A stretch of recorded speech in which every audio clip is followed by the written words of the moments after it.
আজকে আপনাদের সামনে কথা বলব কেরামতিয়া মসজিদ সম্পর্কে।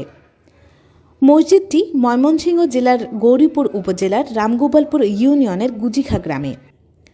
প্রতি শুক্রবার জুমার নামাজ আদায় করতে আসা মানুষের সমাগমে মুখরিত হয়ে ওঠে এই মসজিদ এবং তার আশেপাশের এলাকা। দূর দূরান্ত থেকে আসা মানুষের ভিড় নিজের চোখে না দেখলে বিশ্বাস করা কঠিন।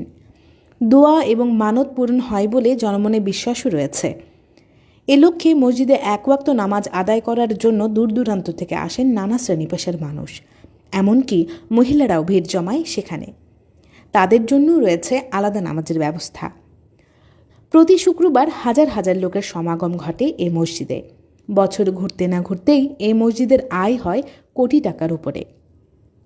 এই মসজিদ এখন গুজিখা কেরামতি জামে মসজিদ নামে পরিচিত। কেরামতি মসজিদের অনুরূপ ছিল এটি।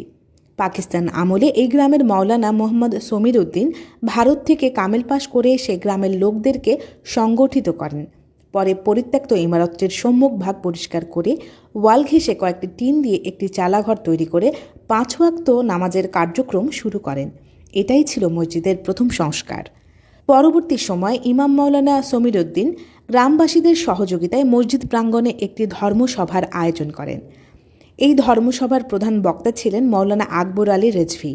সভার শুরুতেই রেজভী খুবই বিচলিত হয়ে পড়েন এবং রাতের শেষে লোকজনের উপস্থিতি এবং দান খয়রাতের দিকে আগ্রহ দেখে তিনি অভিভূত হয়ে পড়েন। প্রাচীনকালের ইতিহাস ও মসজিদের বিভিন্ন কেরামতি বিষয়ে এবং বিভিন্ন ঘটনা উপলব্ধি করে এই ধর্মসভাতেই তিনি মসজিদের নামকরণ করেন গুজিখা কেরামতি জামে মসজিদ নামে।